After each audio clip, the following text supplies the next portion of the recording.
आज हम टाइफाइड बुखार के बारे में बात करेंगे। टाइफाइड को मियादी बुखार या लंबा बुखार भी कहा जाता है और इसका दूसरा नाम एंटेरिक फीवर है। ये एक बैक्टीरिया की वजह से होता है जिसे सैल्मोनेला टाइफी कहते हैं। इसकी अलामात में बहुत तेज़ बुखार, जो बुखार टूटता नहीं है और आमतौर पे एक हफ्ता या इससे भी लंबा चलता है ये बुखार। इसके साथ पेट में दर्द, हल्का फुल्का पेट ख़राब हो सकता है, उल्टी आ सकती है और ये मुख्तलिफ अलामात इसमें होती हैं।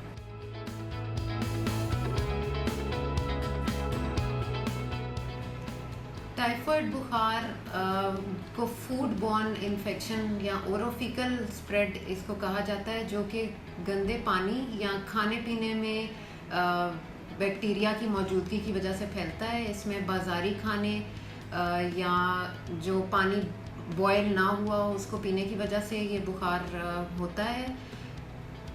ये बुखार एक से दूसरे इंसान को उस वक्त मुंतकिल हो सकता है अगर आप गंदे हाथों के साथ खाना खाएंगे या बाथरूम इस्तेमाल करने के बाद हाथ ना धोएं, उस सूरत में ये लग सकता है। इससे बचाव का तरीका ये है कि आप पानी हमेशा उबला हुआ या फ़िल्टर वाला इस्तेमाल करें और या बॉटल्ड वाटर इस्तेमाल करें और खाने पीने में ख़ास तौर पर एहतियात करें। खाने की तमाम चीज़ों को अच्छी तरह धोकर और पकाकर इस्तेमाल किया जाए।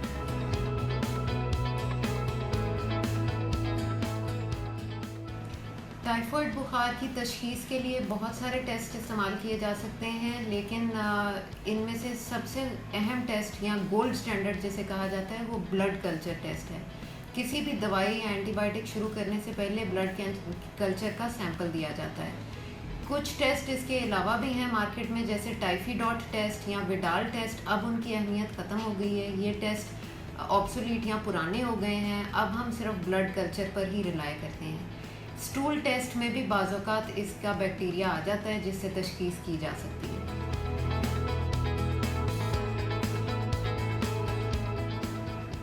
टाइफाइड क्योंकि एक बैक्टीरिया की वजह से फैलने वाला इन्फेक्शन है तो इसका इलाज एंटीबायोटिक दवाइयाँ हैं, लेकिन इसमें अहम बात यह है कि आप अपनी मर्ज़ी से एंटीबायोटिक दवाइयाँ शुरू ना करें। डॉक्टर के मशवरे के बगैर कोई दवाई इस्तेमाल नहीं करनी। पहले हमें ब्लड टेस्ट के ज़रिए तशख़ीस कंफर्म करनी है और उसके बाद जो दवाई एंटीबायोटिक इसके लिए कल्चर रिपोर्ट में आएगी वही शुरू की जाती है। एंटीबायोटिक दवाइयाँ खाने वाली भी हैं और कुछ टीकों की शक्ल में भी हैं। मरीज़ की कंडीशन को देखते हुए डॉक्टर फ़ैसला करते हैं कि इंजेक्शन देना है या गोलियां इस्तेमाल करनी है, और इसका इलाज कम अज़ कम 7 दिन या बाज़-औक़ात 14 दिन तक एंटीबायोटिक का इस्तेमाल करना पड़ता है।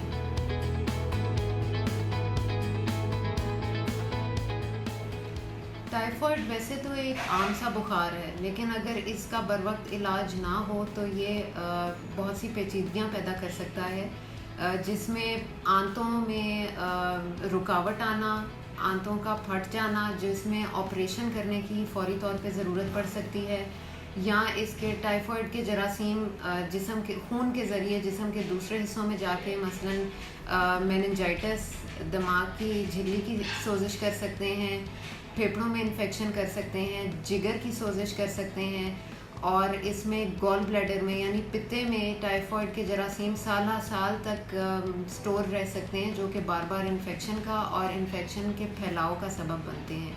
इसलिए इस इन्फेक्शन को वक्त पर इलाज करना और कंट्रोल करना बहुत ज़रूरी है।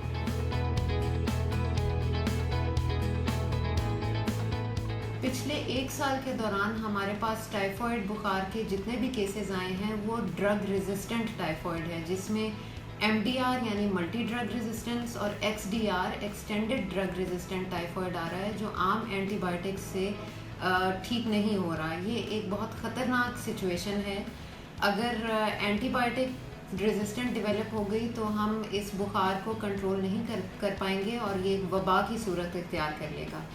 इसका बेहतरीन हल ये है कि आप डॉक्टर के मशवरे के बगैर खुद से एंटीबायोटिक ना इस्तेमाल करें ताकि रेजिस्टेंट डेवलप ना हो, और प्रॉपर डॉक्टर से हस्पताल में अपनी बर वक्त तशख़ीस कराएं और इलाज करें। खाने पीने में ख़ास तौर पर एहतियात करें। बाज़ार के गंदे मंदे खाने और बग़ैर उबला हुआ पानी इस्तेमाल ना करें। हाथ बार बार धोएं, ख़ास तौर पर खाना खाने से पहले हाथ ज़रूर धोएं।